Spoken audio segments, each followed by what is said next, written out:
Bonsoir à toutes et tous. Je propose qu'on commence. Il est 18h02. Bienvenue. Merci beaucoup de vous être connectés à cette heure tardive. Comme vous le savez, il s'agit pour nous de revenir avec vous sur des enjeux prioritaires du secteur. Aujourd'hui, ce jeudi 15 février, l'objectif est d'évoquer avec vous la vaste question de la concertation sociale. Pour le webinaire ici, pour celles et ceux qui ont déjà pu le suivre, vous êtes au courant, mais je répète au cas où, on a un système de questions-réponses. Vous avez un petit logo Q et R dans votre webinaire, puisqu'il ne s'agit pas ici vraiment d'une réunion, mais plutôt d'un webinaire, donc il y a une option en plus. Dans ce petit onglet questions-réponses, on va essayer donc de répondre à vos questions. S'il devait y avoir des questions à approfondir, salut Seb, ou pour lesquels on souhaiterait aller plus loin, on pourrait revenir dessus dans un FAQ, si jamais on n'y répond pas aujourd'hui. Mais l'objectif est d'abord de répondre. Euh, Ensuite, vous n'avez donc, comme vous l'avez vu, pas accès à votre vidéo et à votre micro. Si vous voulez vraiment prendre la parole, il faut la demander, on vous donnera accès. Et vous verrez que si vous essayez d'allumer votre vidéo, je pense que c'est à ce moment-là, vous serez prévenu aussi que cette séance est enregistrée pour que celles et ceux qui n'ont pas pu se connecter ce soir puissent éventuellement suivre le contenu plus tard. Donc, on est ici dans le cadre des Jeudis du non-marchand. Vous en avez déjà entendu parler, vous y avez déjà peut-être participé, parce que, donc, ce n'est pas parce que c'est le mois le plus court qu'on a moins à faire. On a décidé d'approfondir certains sujets qu'on n'avait en fait pas pu tout à fait aborder lors de l'Assemblée générale à Louvain-la-Neuve et qu'on a décidé de quand même traiter avec vous dans cette formule-ci. Alors, vous avez déjà vu avec Sébastien le 1er février la question de la pénurie et des conditions de travail. Vous avez ensuite le 8 février abordé la question de la commercialisation avec Stéphanie. Et aujourd'hui, on va aborder la question de la concertation sociale. Donc, pour celles et ceux qui ne me connaissent pas, je m'appelle Vinciane Convence et je suis donc la collègue de Stéphanie Parmentier et de Sébastien Robet comme national du non-marchand à la CNE. Ensuite, la semaine prochaine, on traitera ensemble, après tous ces enjeux qu'on a identifiés et qu'on a traités en prenant un peu le temps, ben, qu'est-ce qu'on en fait syndicalement et donc quel plan d'action stratégique on peut envisager avec vous. Mais ça, ce sera jeudi prochain, le 22 février, et on espère qu'on sera nombreux à être connectés pour cette question-là. Alors, en ce qui concerne la concertation sociale aujourd'hui, je dois... parce que voilà, les petits points se sont mis dans le désordre. Donc, on va aborder, vous verrez que c'est un sujet qui est peut-être un peu plus, où on a peut-être un peu moins à vous apprendre que sur la question de la pénurie ou de la commercialisation, puisque c'est directement lié à vos terrains, à votre pratique. Mais on voulait quand même placer un cadre et récapituler un peu ce cadre avec vous. Donc, on va aborder nos difficultés, vos difficultés en tant que représentants des travailleurs et nos difficultés en tant qu'organisation syndicale. Mais évidemment, je ne vais probablement pas vous apprendre grand-chose. La question était aussi de prendre le temps de s'arrêter dessus, de les reconnaître. Ensuite, on va aborder la question de la légitimité comme enjeu primordial, évidemment, pour les représentants des travailleurs, les négociateurs, qu'ils soient au niveau local, mais aussi en commission paritaire ou vis-à-vis du pouvoir politique. Hein. La légitimité, c'est un enjeu qui est important pour tout le monde. Ensuite, on va rappeler en quoi, selon nous, et c'est une parole qu'on veut vraiment porter partout, vous êtes les experts de vos terrains et les meilleurs experts de vos terrains probablement. Et puis, on va se demander si la concertation sociale, c'est un moyen ou une fin en soi, après tout ce qu'on aura abordé ensemble. Pardon. Alors, sur la question des difficultés, vous le savez, et c'est un sujet qu'on va approfondir dans tous les secteurs. On assiste à une radicalisation des pratiques managériales dans le mauvais sens, quoi. Donc, on a vraiment beaucoup d'informations qui nous remontent, qui nous remontent de partout sur une violence des employeurs vis-à-vis des collègues, mais aussi, et c'était aussi pour ça qu'on le traitait aujourd'hui, vis-à-vis des représentants des travailleurs. Donc il y a une espèce de déni d'existence de ce que devrait être la concertation sociale, et c'est aussi ça qu'on a mis sous le terme de violence managériale. On voulait rappeler aussi, évidemment, qu'en tant que négociateur, et de nouveau, que ce soit vous, et surtout vous d'ailleurs, sur le terrain, sur les terrains de travail, mais nous aussi, dans une certaine mesure, on est en fait seul dans un champ de tension. Donc, on est face au patron, au pluriel ou au singulier.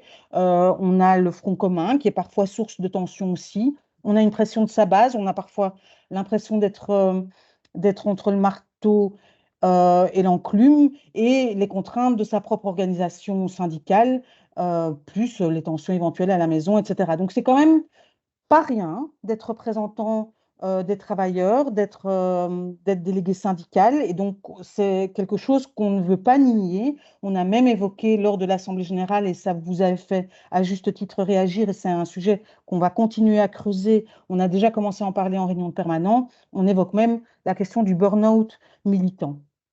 Ensuite, évidemment, il y a la difficulté les collègues ne veulent pas se bouger, quoi. Je suis tout seul à aller en manif. Cette tendance parfois des collègues de nous dire bah, vas-y pour moi aussi, parce que quitter le terrain, c'est difficile. On est en sous-effectif, on peut lier à la question de la pénurie, mais on est aussi tout à fait dévoué à l'objet social, à l'institution, aux bénéficiaires, aux patients, aux jeunes, aux bébés, etc. Et donc, quitter le terrain, ça implique aussi ça, ce qui n'est pas forcément vrai pour nos collègues des autres secteurs et qui a une dimension aussi difficile dans le non-marchand en général. Une difficulté aussi, c'est que dans le non-marchand, on a la concertation sociale à tous les étages dans l'entreprise, vous la connaissez bien, avec tout ce qu'elle implique comme difficulté qu'on vient de traiter, mais aussi au niveau du secteur en commission paritaire et aussi dans une logique de négociation plus politique, tant pour les accords non marchands que pour les politiques fonctionnelles et les programmes des partis, des gouvernements, etc., qui, vous le savez, financent directement nos secteurs et donc avec qui on doit forcément négocier et envers qui on doit imposer aussi le point de vue des travailleurs. Alors, sur la question de la légitimité qui est nécessaire pour affronter tous ces problèmes, c'est une question qu'on avait aussi traitée en séminaire des permanents il y a un peu plus de 2 ans maintenant. Et on a rappelé que la légitimité, c'est quelque chose qu'il faut construire. Là, chaque mot est vraiment important. Qu'il faut construire, conquérir, entretenir, maintenir et renouveler. Et donc, une légitimité, elle est forcément dynamique. Elle n'est pas forcément symétrique. Donc, c'est pas parce qu'on l'exige qu'on l'obtient. Et la réciprocité n'est pas automatique.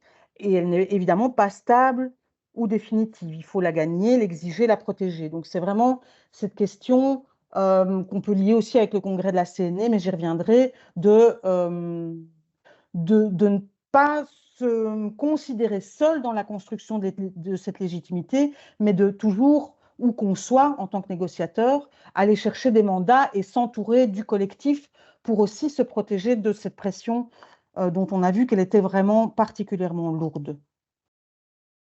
Et donc voilà, c'est ce que j'ai déjà avancé sur la dia suivante, la force de la négociatrice, ou du négociateur bien sûr, quel que soit le niveau, au niveau de l'entreprise, du conseil d'entreprise, du CPPT, mais aussi de la délégation syndicale, c'est le mandat, c'est la question de je ne suis pas tout seul, quand je porte cette parole-là, j'ai été la construire avec le collectif, et si le patron me ferme la porte au nez, qu'est-ce qu'il risque? Qu'est-ce que moi je sais qu'il risque et qu'est-ce que je peux lui sous-entendre qu'il risque?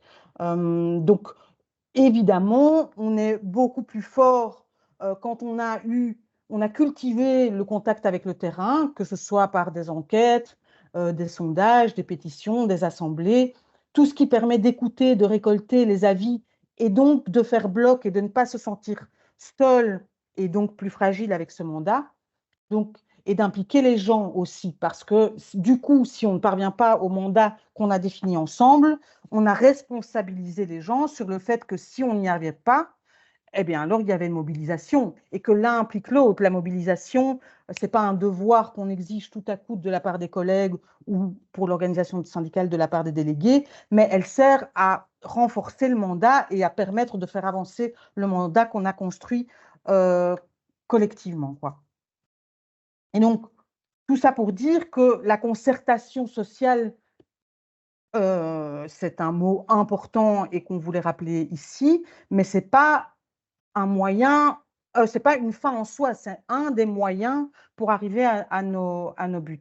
Mais évidemment, la bonne concertation, elle est le reflet du rapport de force. Quand Stéphanie, à la dernière, je pense, commission paritaire de l'aide sociale, arrive avec une action en front commun de caisse qui montre que la concertation sociale est bloquée, elle arrive avec un rapport de force qui n'est pas le même que si elle arrive toute seule à la table des négociations. Et les employeurs n'arrivent pas non plus à la table de négociation dans le même esprit, évidemment, puisqu'il y a eu une action des délégués, des permanents, et donc une mobilisation, une monstration du secteur mobilisé derrière les mandataires qui viennent négocier. Et donc, pour refaire le lien avec le congrès CNE, pour ceux qui y étaient, la question, c'est les deux jambes. Donc, vous travaillez dans des instances de concertation sociale qui sont formalisées, et c'est important qu'elles le soient parce qu'elles permettent aussi une protection. La formalisation, ça permet aussi de protéger ceux qui sont mandatés pour porter la parole collective. Mais on ne peut pas juste aller se perdre dans des réunions de concertation si par ailleurs on n'a pas été récolter l'avis des délégués. En tant que délégué, en tant que négociateur, quel qu'en soit le niveau, on est toujours sur ces deux jambes-là. Profiter de la formalisation de la concertation sociale et la renforcer partout où c'est possible, mais aussi la renforcer par le reflet du rapport de force, l'avis qu'on a été demandé aux collègues, le mandat qu'on a été chercher, etc. Et donc, on doit aussi voir qu'il peut arriver que les limites de la concertation sociale soient en fait imposées par l'employeur qui nous noie dans des réunions. Et là où nous, on devrait aussi prendre du temps pour aller construire le mandat, chercher le mandat, récolter la parole collective. Et donc, c'est important cette question-là des limites de la concertation sociale et donc mais je vais y revenir, des priorités qu'on se fixe en tant que représentant des travailleurs, en tant que secteur. Et donc, comme on l'a fait pour ceux qui ont fait des expériences organizing au niveau des entreprises, de partout où on négocie, cartographier les lieux importants de concertation, mais aussi ce qu'ils impliquent d'adversaires à ne pas oublier et d'alliés à aller chercher, quoi. Donc, c'est vraiment cette question d'investir la concertation sociale parce qu'elle est un vrai outil collectif indispensable et qu'on veut valoriser, mais de nous fixer les priorités de là où elle nous est nécessaire. Mais normalement, ça va être un peu plus concret encore dans la suite. Un exemple concret, justement. Vous avez ici le ministre Marron, qui est en charge de la santé, notamment dans la région de Bruxelles-Capitale. En 2020, au début de la législature précédente, en fait, il a travaillé avec le gouvernement bruxellois sur un plan social santé intégré à Bruxelles. Or, il s'est avéré qu'il a construit, enfin, le gouvernement bruxellois a construit ce plan social santé intégré sans consulter les organisations syndicales, donc sans consulter les représentants des travailleurs. Et il a été interpellé à ce sujet au Parlement bruxellois, et voici ce qu'il avait répondu. Le plan social santé intégré, donc qui est une nouvelle façon d'organiser la santé de première ligne à Bruxelles, sort des cadres habituels. On fait autre chose que ce qui a été fait jusqu'à présent. Et donc oui, c'est un pari. Les acteurs ne sont pas habituels. On a décidé de le faire. Je suis désolée si ça bouscule, mais voilà. Et donc les États généraux, ce n'est pas le lieu. Donc les États généraux, c'est ce qui avait permis d'aboutir sur le plan social santé intégré. C'était une espèce de consultation de la société civile, comme on en voit de plus en plus. Donc les États généraux, ce n'est pas le lieu d'une concertation sociale entre les syndicats et les patrons, ce n'est pas son objectif, ce n'est pas un lieu de rapport de force, ce n'est pas un lieu de négociation sociale ou de choses comme celle-là, ça ne remplace pas les commissions et les conseils consultatifs qui continuent à travailler bien évidemment. Et donc, par ailleurs, on instaure des conseils consultatifs, mais là où on a décidé de la construction du plan social santé intégré, là on ne met pas les syndicats, hein, pardon pour la petite aparté. Ça ne remplace pas le Conseil économique et social, ça ne remplace pas tous les lieux habituels de concertation sociale, ce qui continue bien entendu à fonctionner de manière structurelle. On a décidé d'innover sur le processus, d'être complètement intersectoriel sur le social santé, d'être interentité, COCOF, COCOM, VGC, de faire autant que possible travailler ces entités ensemble. Et puis oui, on a fait le pari de travailler non seulement avec les administrations et les professionnels, mais aussi autant que possible avec du public directement concerné et aussi avec des citoyennes et des citoyens. Donc, quand il parle des professionnels, en fait, le ministre Marron parle des représentants des employeurs. Hein. Ensuite, donc ça, les professionnels, c'est les employeurs. Ensuite, il propose d'intégrer les usagers dans la construction d'un plan social santé intégré, hein, donc les administrations, normal, ça c'est le suivi, des usagers, des citoyens, comment ils ont été choisis, etc. Enfin, à la limite, ça ouvre le débat, mais pas de place pour les travailleurs. Donc, nous, on était assez interpellés par cette manière de construire un plan innovant par ailleurs, hein, avec des points intéressants dont on aurait voulu pouvoir faire le suivi. Et donc, pour nous, dans le non-marchand, la concertation sociale, c'est pas, ou c'est plus encore que ce que décrit le ministre Marron. C'est évidemment écouter les travailleurs. Et donc, pour nous, en tant que représentants des travailleurs, tant délégués que permanents d'ailleurs, c'est écouter les collègues, donc être capable d'écouter les collègues et aller chercher la parole des collègues, donc connaître leurs préoccupations principales et les points de vue qui peuvent les mobiliser, parce que connaître les préoccupations principales, c'est pour deux raisons. C'est parce que c'est important qu'on puisse évidemment porter les priorités des travailleurs, mais aussi parce que puisque ce sont leurs préoccupations principales, c'est bien celles qui peuvent les mobiliser. Et du coup, voilà, pour arriver plus fort dans la concertation, puisqu'on a vérifié que c'était bien le mandat que les travailleurs nous donnaient, on sait aussi qu'ils pourraient être mobilisés, et donc on arrive en sachant ce que ça veut dire si le patron, le ministre, l'administration nous ferme la porte au nez, on sait qu'on peut lui dire qu'on arrive avec des travailleurs. Mais donc, par rapport à la réalité que décrit le ministre Marron, évidemment, on est les porte-voix vis-à-vis de l'employeur, mais on est bien plus que ça. Et plus que dans d'autres secteurs, il y a une dimension politique qu'on voulait absolument souligner parce qu'elle nécessite d'avoir des experts de terrain dans la construction de politiques fonctionnelles, dans la construction de priorités politiques qui impliquent des financements. Il faut que ceux qui prennent ces décisions reçoivent la parole des meilleurs experts de terrain. Et les meilleurs experts de terrain, c'est vous. Et ça, c'est quelque chose qui est vraiment important pour nous et qu'on veut porter partout où on travaille. Et là, quelques exemples que vous connaissez bien sûr, mais on tenait à les rappeler.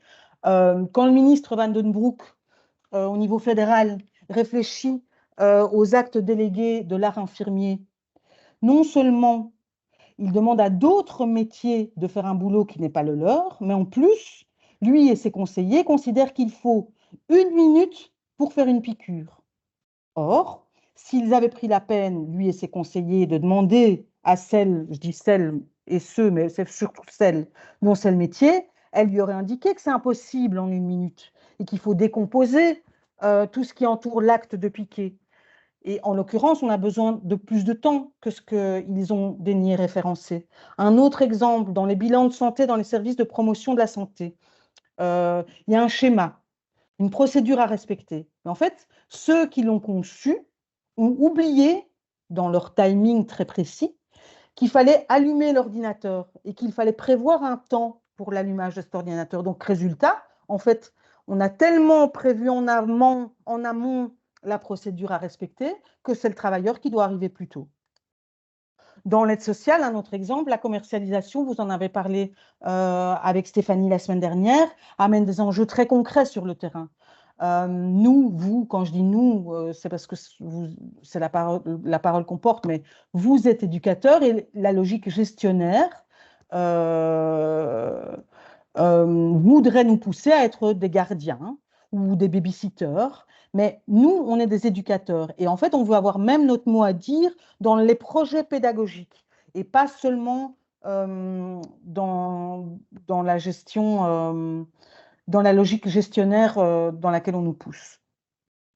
Et donc ça, c'est tous les exemples qui montrent qu'on est les meilleurs experts de nos terrains et que le fait de l'oublier a des impacts très concrets et graves dans les financements, dans les politiques fonctionnelles. Mais évidemment, il y a des dizaines et des dizaines d'exemples de ce type-là.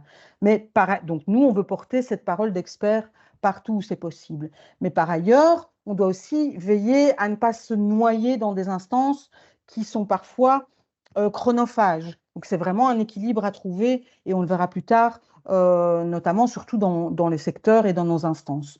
Et donc, à ce titre, je voulais vous donner l'exemple de l'AVIC, où dans les organes de gestion de la vie, il y a un conseil général, un comité de branche santé, un comité de branche handicap, un comité de branche famille, et puis à côté de ça, un conseil de monitoring financier et une commission de convention. Mais en fait, pour vous donner un exemple, dans le comité de branche santé, en très rapide, voilà la représentation. En bleu, la grosse partie bleu foncé, c'est les fédérations professionnelles. Donc en fait, les employeurs. En orange, le gros orange, c'est les organismes assureurs, donc les mutus. En gris, ce sont les autorités.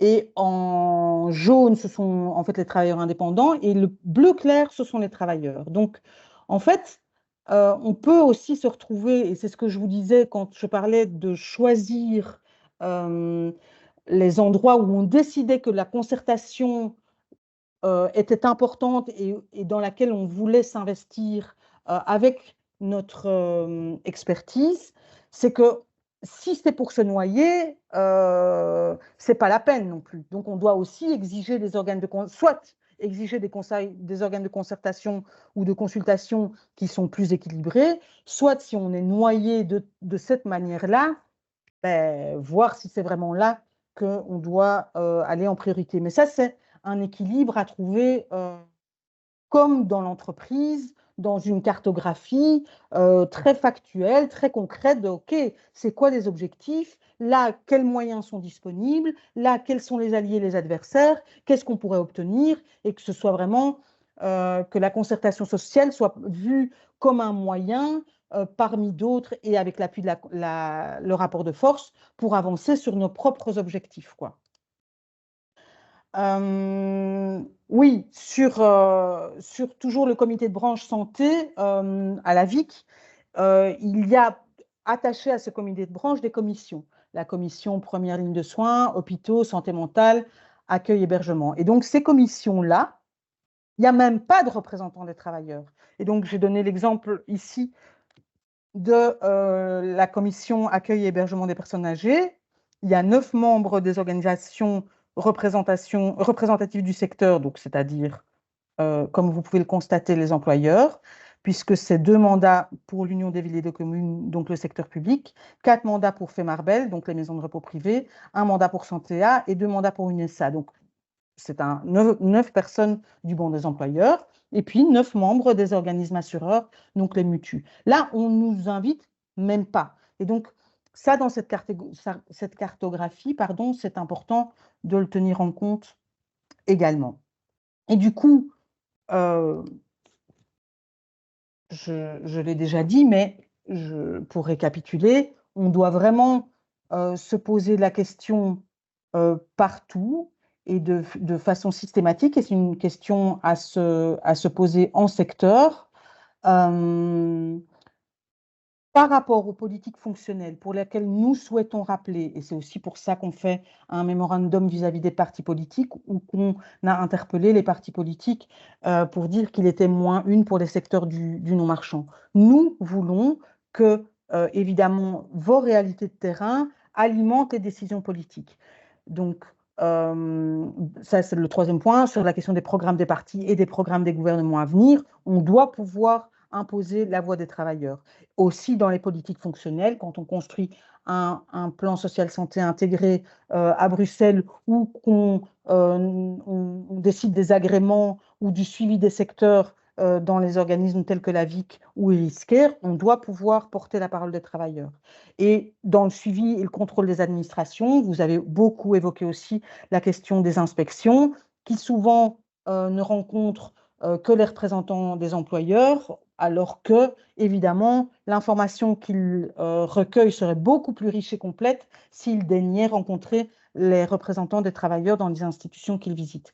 Mais donc, vu l'ampleur des terrains sur lesquels on veut porter cette parole experte des travailleurs et donc cette concertation sociale, évidemment, il faut faire une cartographie, identifier des lieux prioritaires en fonction des enjeux qu'on définit en secteur, des moyens disponibles, évidemment, des alliés et des adversaires. Par rapport aux moyens disponibles, je voulais terminer avec un exemple concret et positif, parce que tout ce que je viens d'écrire, évidemment, ça implique un nombre important de mandats à occuper, et ça, c'est un enjeu en soi.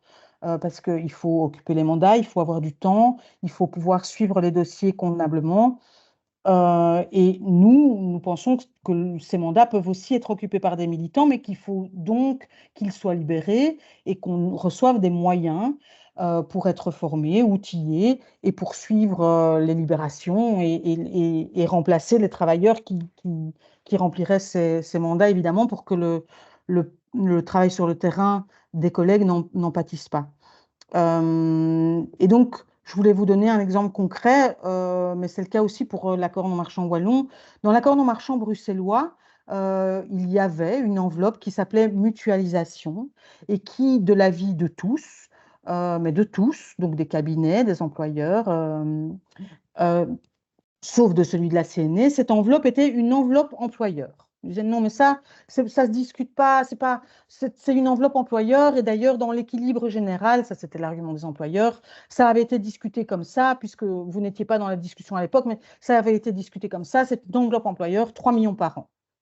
Et donc, il s'agissait avec cet argent de mutualiser des secrétariats sociaux, des services comptables, des conseils juridiques pour les employeurs, pour renforcer les structures, disait-il. Mais en fait, dans la négociation, on a souligné que renforcer les structures, en fait, cela voulait dire renforcer les employeurs, les gestionnaires, les directions. Et que si les moyens de l'accord non marchand étaient utilisés à cela, ils devaient aussi l'être en soutien aux représentants des travailleurs, pour qu'il y ait un équilibre politique dans cette mutualisation. Et que ça serve donc à renforcer la démocratie sociale dans tous nos secteurs, puisque ça venait de l'accord non marchand. Donc, on a convaincu d'abord les autres organisations syndicales, mais ensuite les représentants du gouvernement, les administrations et les employeurs, de porter un projet mutualisation qui soit aussi ouvert aux organisations syndicales. Et donc, on a argumenté en disant, vous n'êtes pas sans savoir, donc ça c'était un extrait du courrier qu'on a envoyé, vous n'êtes pas sans savoir que le personnel que nous représentons est particulièrement attaché aux missions qu'il a choisi de servir et que pour beaucoup d'entre elles et eux, la question du sens de leur métier est fondamentale. Or, dans la complexité des financements, de fonctionnement, de statuts qui coexistent dans les secteurs, là c'est à Bruxelles, il arrive que le personnel y perde le nord, le sens, et l'objectif du projet porté par les organisations syndicales dans l'enveloppe mutualisation, c'était de mutualiser l'accès à des informations pour le personnel du non-marchand via un canal orienté travailleur, et qu'on assume que si on donne des moyens pour des soutiens juridiques, des soutiens de secrétariats sociaux aux employeurs, il faut aussi que les travailleurs aient accès à une information orientée travailleurs et en dehors de la ligne hiérarchique. Parce qu'il ne faut quand même pas se leurrer, et je reviens aussi à la question des violences managériales, c'est l'information qu'on reçoit de son organisation syndicale, ça n'a pas le même sens, ça n'a pas le même contenu, ça n'est pas toujours reçu de la même manière que l'information qu'on reçoit de son employeur. Et on doit pouvoir assumer ça et revendiquer ça. Et ça fait partie de l'équilibre politique qu'on doit porter partout et qui est important pour la démocratie sociale de manière générale, quoi. Et en fait, donc voilà, oui, je viens de dire ce qui est indiqué. Et en fait, tout ça pour dire que nous avons obtenu ces moyens. Donc, finalement, on a porté un projet qui, dans une enveloppe qui était considérée par tout le monde comme une enveloppe employeur, et on a obtenu des moyens pour les organisations syndicales et pour renforcer un soutien aux réponses directes des travailleurs de terrain, quoi. Donc voilà, pour dire qu'il y a des perspectives, que c'est dans ce sens-là qu'on souhaite avancer et qu'on voit que c'est possible, donc c'est très encourageant. Je vois que j'ai battu tous les records de timing, puisqu'il est 18h30, mais que donc on a du temps pour les éventuelles questions ou débats sur lesquels je n'ai aucune vue. J'ai vu que Sébastien mettait une question au délégué, mais je ne les vois pas, moi. Je vais arrêter mon partage déjà.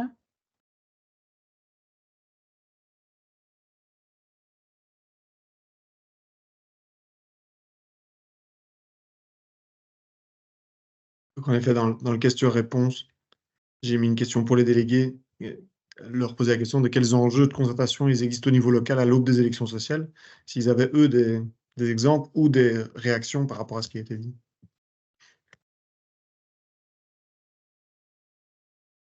Et du coup, si vous souhaitez intervenir, vous pouvez demander la parole et alors la vidéo et le micro s'ouvriront. C'est ça, hein, Pierre? Il y a moyen de demander, hein. Oui, c'est possible de le faire dans le chat. Sinon, effectivement, c'est possible de donner l'accès à une personne qui veut participer à Pour dire l'oral. que vous pouvez le faire par écrit ou oralement, quoi. Tout est encore possible.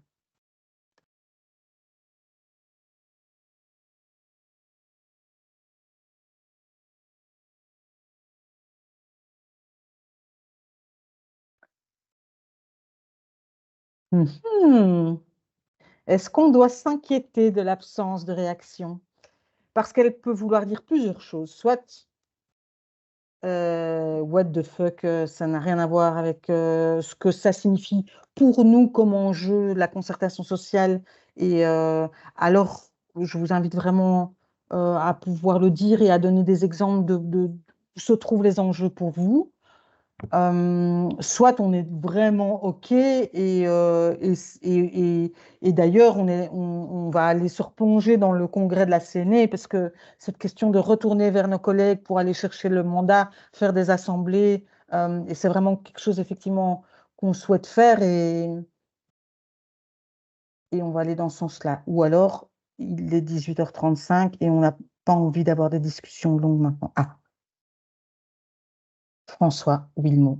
Comment concilier l'organisation d'analyse des risques mise en place à l'initiative de l'employeur et des enquêtes ou assemblées menées par la délégation syndicale?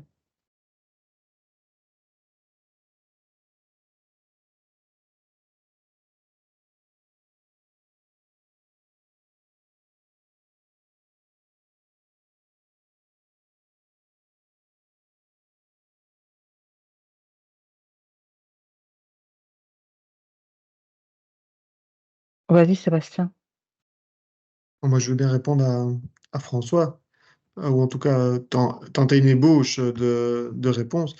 Moi, elles ne sont pas incompatibles, mais elles poursuivent des buts et des moyens et des initiateurs différents, donc elles vont avoir des impacts différents. Une analyse des risques qui est proposée à l'initiative de l'employeur, elle peut avoir une vision englobante, parce que l'employeur va être pour l'ensemble de l'institution, et la question, c'est que c'est surtout la manière dont il va pouvoir prendre comme employeur, et donc comme collectif d'employeurs ou comme directeur ou direction, la mesure de de ce qui sort de ça. Alors que donc c'est un truc circulaire. Un employeur qui propose une analyse des risques, il va à un moment devoir y répondre lui-même, et donc il y a, dans la manière dont elle est mise en place, probablement ou peut-être des biais sur la manière dont il va pouvoir lui-même y répondre.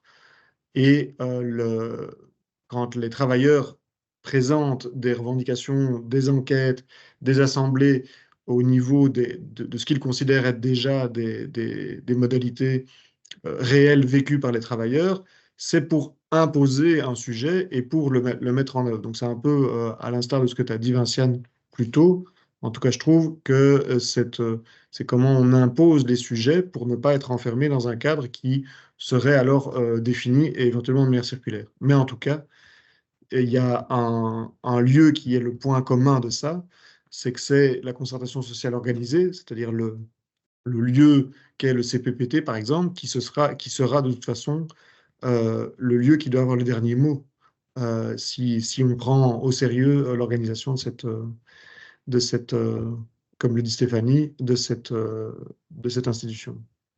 Et alors, peut-être juste un élément, il y a une dimension en plus, mais je ne suis pas sûre que ce soit dans ta question, François, mais il y a vraiment cette dimension aussi d'aller chercher le mandat et de donc faire en sorte que les collègues soient mobilisables. Parce qu'en fait, quand on va chercher un mandat, on collectivise aussi la responsabilité. C'est aussi à ça que ça sert le mandat. Bien sûr que ça sert à avoir en légitimité, à apporter une parole qui représente les préoccupations collectives au mieux, mais ça sert aussi à responsabiliser les acteurs et à pas se sentir seul en tant que négociateur et quel que soit le niveau face à l'employeur, quoi. C'est un CPPT au sein de l'unité avec plusieurs ASBL ou CPPT laisse l'employeur de l'ASBL des mains libres.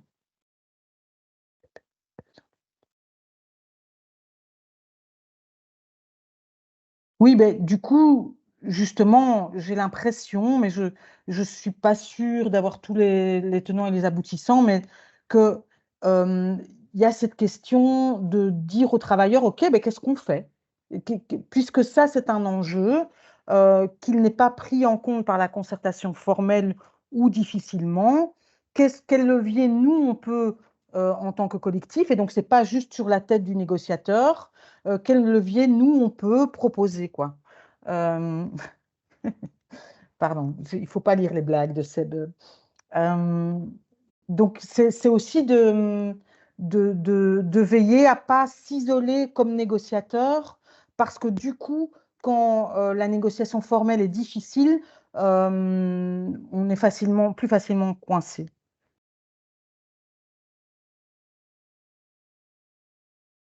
Ben, donc Evelyne Majera demande comment faire face à des politiques qui écoutent les organisations corpo plutôt que les syndicats. Ben, je pense que c'est vraiment un des enjeux qui traversait toute la présentation ici, c'est qu'il faut qu'on prenne cet os-là et qu'on ne lâche plus jamais, tout en choisissant nos priorités, mais partout où on voit qu'il y a des débats qui concernent nos secteurs, demander, parce que ce n'est pas seulement la question des politiques, c'est aussi la question de la société civile qui effectivement invite les organisations corpo plutôt que les syndicats, c'est rappelé, et peut-être qu'il y a un travail d'information. C'est une question qui s'est posée lors de l'Assemblée quand on a discuté avec Céline Neuss, pour ceux qui s'en souviennent, qui représentait la Fédération des services sociaux, et qui, dans une assemblée qu'elle a organisée, avait invité, là c'était Santé en lutte plutôt que nous, mais j'ai l'impression que, et pour en avoir discuté avec d'autres gens avec son profil, qu'il y a un angle mort sur ce qui représente les organisations syndicales factuellement, et que on ne peut pas passer à côté, enfin qu'il y a vraiment un travail de lobbying et d'information et de formation à faire aussi sur qui nous sommes, qui nous représentons, et un travail d'éducation permanente quoi, à faire à ce niveau-là, partout où nous sommes et où nous voyons des collègues, des amis, des connaissances, inviter d'autres gens, quoi. François Wilmot, le défi serait de garder la légitimité et l'expertise syndicale en gardant la main sur des consultations syndicales à côté d'une consultation initiée par l'employeur comme une analyse des risques.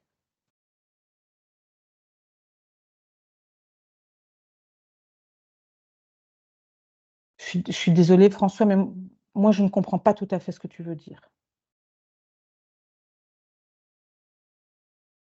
Je pense qu'il faisait référence à la réponse qu'on a faite à sa question. N'est-ce pas, François? Sur la manière d'initier les débats plutôt que de simplement au niveau syndical et cette logique de représentation.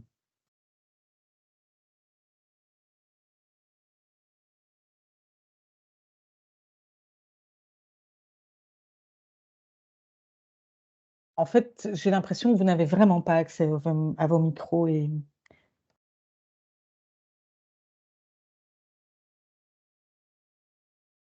donc j'ai l'impression.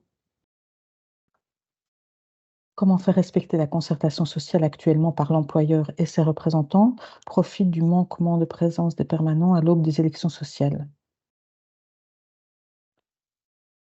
Donc, si je comprends bien, l'employeur et ses représentants profitent du fait que les permanents sont en période particulièrement chargée pour ne pas respecter la concertation sociale. OK. Ben, je trouve que c'est un exemple intéressant et qui renvoie bien à ce que moi j'avais envie qu'on puisse discuter aujourd'hui. Je pense il faut alerter les collègues. C'est la question de dire, élection sociale ou pas, quelles sont les priorités des collègues aujourd'hui, que ce soit CE, en CPPT ou comme revendication transversale. Et du coup, alerter les collègues et retourner vers eux, quel qu'en soit le moyen, que ce soit via une enquête, un tour de site ou une AG, pour dire, bon, voilà les gars, là, on a une structure syndicale, mais qui est aussi occupée à organiser la démocratie sociale et les élections sociales qui arrivent. C'est peut-être l'occasion pour qu'on reprenne un peu tous ensemble les tâches dans l'institution, dans l'entreprise, qu'on dise, OK, si c'est ça notre priorité, est-ce qu'on est prêt à se mobiliser? Et si on est prêt à se mobiliser, que le permanent soit là ou pas, c'est pas ça, en fait, hein, qui va fondamentalement, alors sans évidemment minimiser le rôle des permanents, hein, mais euh, le directeur ou le représentant de la direction, c'est si les travailleurs sont prêts à se mobiliser, qui va surtout être un petit peu inquiet et donc respectueux de la concertation sociale. Et donc, je pense que c'est peut-être une bonne occasion de retourner ou d'aller ou de construire ces pratiques-là et d'en discuter en secteur, dans vos comités au bureau, de dire, OK, ben voilà, en fait, moi, je veux en profiter. Le permanent n'est pas là, je vais retourner vers mes collègues et dire, ben en fait, voilà, notre directeur, il ne respecte plus vos représentants. Donc voilà, nous, on avait fixé ça comme priorité. Est-ce que vous êtes d'accord que ce sont les priorités pour les collègues chez nous? Si pas, c'est quoi les priorités? Et qu'est-ce qu'on fait pour que l'employeur les entende? Parce qu'en fait, c'est ça. C'est quand les travailleurs le portent collectivement et donc sont prêts à se mobiliser parce qu'on est allé leur demander que, que le directeur ou son représentant, le représentant de la direction vont être coincés. C'est vraiment cette question. Le directeur, s'il m'envoie péter, qu'est-ce qu'il risque? Et qu'est-ce que je construis pour qu'il risque quelque chose? C'est vraiment ça la question, à mon avis. Je n'ai pas lu, Anne et Raphaël, de plus en plus, la concertation sociale dans mon entreprise se résume à une information donnée par la direction. Nous devons nous battre sur de nombreux points déposés en CE et CPPT. Donc, c'est eux qui définissent l'agenda, quoi, si je comprends bien. C'est eux qui définissent l'agenda et l'agenda se limite à une information. Ben, même mécanisme, je pense qu'il faut en informer les collègues, peut-être. Alors, ça a l'air très théorique et c'est difficile d'aller dans le détail de ce qui est possible dans ce format-ci, mais je pense qu'il faut vraiment pouvoir le traiter en comité, en intersiège ou éventuellement en bureau pour certains secteurs.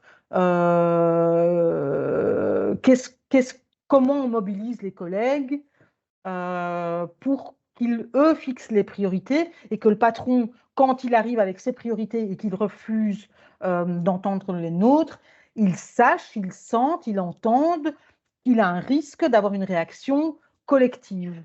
C'est vraiment ça la question.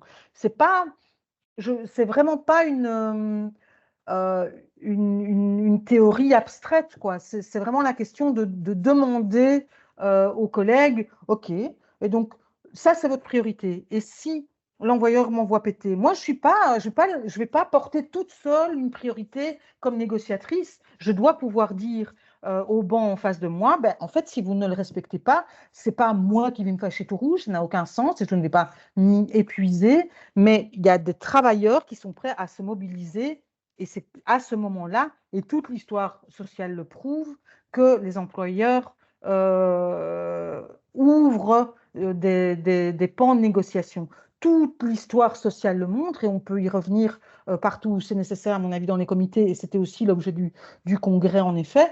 On n'a pas sorti les enfants des mines, pardon pour le cliché, mais parce que tout à coup, un délégué a dit non, mais c'est quand même pas raisonnable, ces enfants dans les mines. Hein. C'est à un moment, les travailleurs se sont mobilisés, mais c'est un exemple cliché, mais tous les exemples de l'histoire sociale sont les mêmes.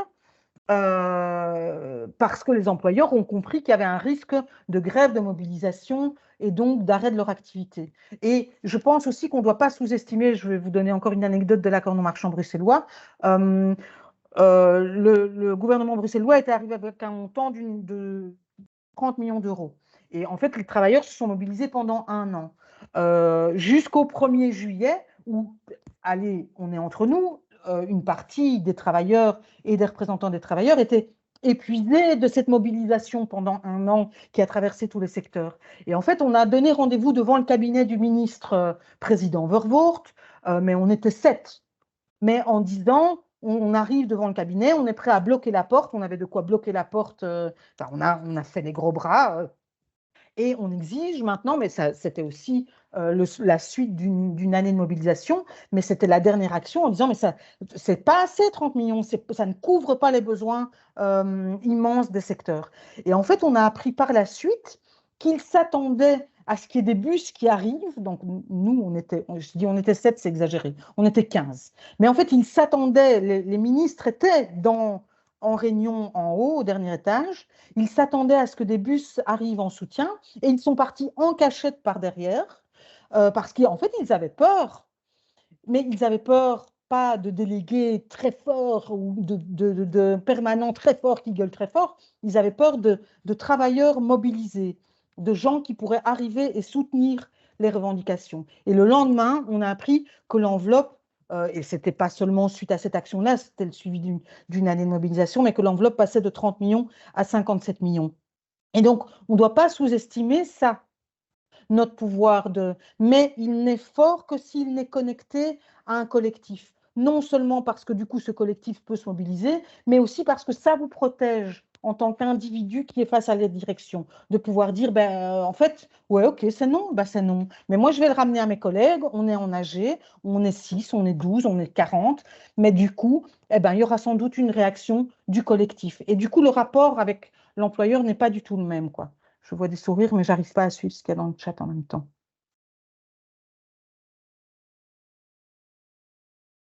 Je raconte parfois des conneries, mais je réponds aussi correctement à des gens. Ah non, mais ce n'était pas un reproche. Hein, alors, le X, c'est que le temps syndical nécessaire est de moins en moins possible. L'employeur rechigne même avec délibération ou alors toute la communication avec les travailleurs se fait en dehors des temps de travail sur le terrain, sur le temps privé. Et si les syndicats discutaient avec des associations corporatistes pour voir quels sont leurs points communs. Alors, c'est deux questions tout à fait différentes. Sur le temps syndical nécessaire, oui, ça fait vraiment partie du chantier d'imposer que le temps syndical soit respecté, que les organes de concertation, mais aussi le temps nécessaire pour le mandat soit respecté, mais soit aussi, du coup, et c'est un enjeu en soi, on va pas y répondre, on va pas faire semblant qu'il y a des recettes magiques pour chaque question, et je pense que c'est important qu'on les note aussi pour le suivi du plan d'action, mais ouais, voilà, ça fait partie des chantiers. Et non, ça ne doit pas être sur le temps privé. Évidemment que non. Ça l'est parfois exceptionnellement, et c'est le cas pour les permanents aussi. Mais ça ne peut pas être un principe, et c'est quelque chose qu'on doit protéger, bien sûr. Et on doit, et c'est pour ça aussi que je parlais de moyens à aller chercher, aussi dans le temps pour vous remplacer, pour que les missions puissent être remplies sur le terrain, que les collègues, évidemment, ne soient pas pénalisé par le fait que vous n'êtes plus sur le terrain, parce que ça c'est le pire évidemment, et les directions ne manqueraient pas de l'utiliser, de dire bah ouais, elle est encore en réunion, hein, ou il est encore en réunion, et toi tu es là tout seul. Donc évidemment ça c'est pas le but, et c'est pour ça aussi que je parlais de l'importance de prioriser, de se fixer des objectifs clairs dans les secteurs et dans les équipes syndicales, mais aussi de voir où on peut aller chercher des moyens. La discussion doit être la plus concrète possible. Ok, c'est là qu'on doit aller revendiquer ce qui est le plus important pour nous. Et donc, c'est de ces moyens-là dont on a besoin. Ça, ce sont nos alliés cartographiés dans tous les objectifs qu'on se fixe, comment on peut y parvenir, quoi. C'est le travail qu'on fait en entreprise pour ceux qui ont pu le faire via le Thomas Benoussaïd et l'organizing. Mais en fait, c'est un principe qu'on propose d'avoir partout. Et du coup, j'ai oublié l'autre question.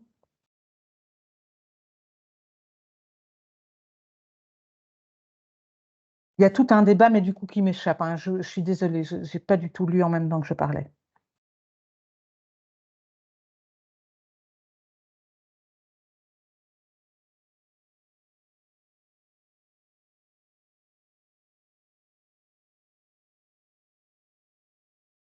Sur la question des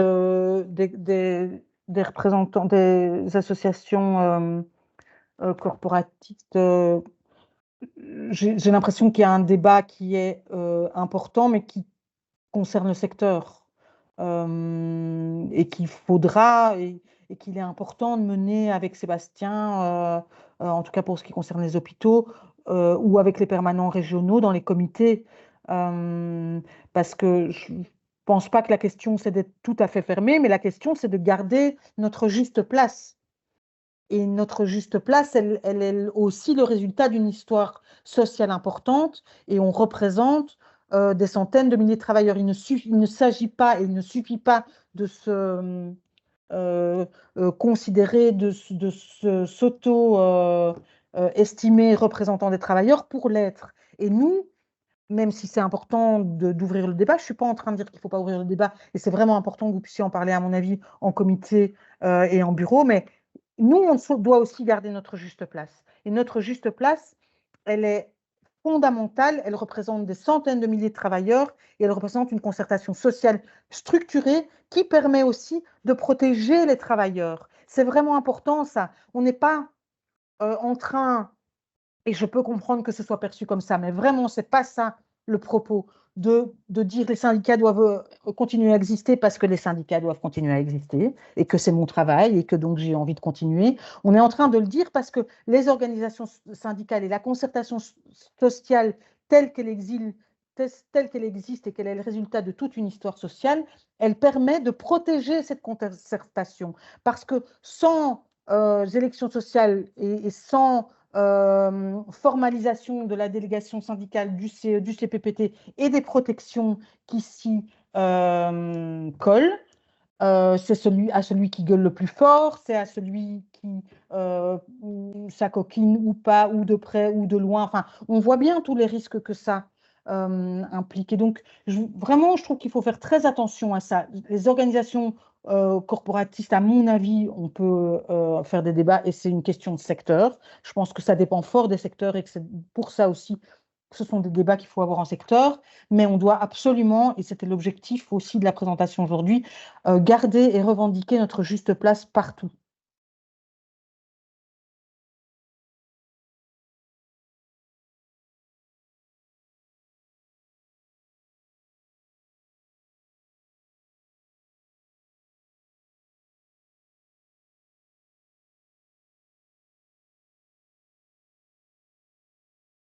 J'ai l'impression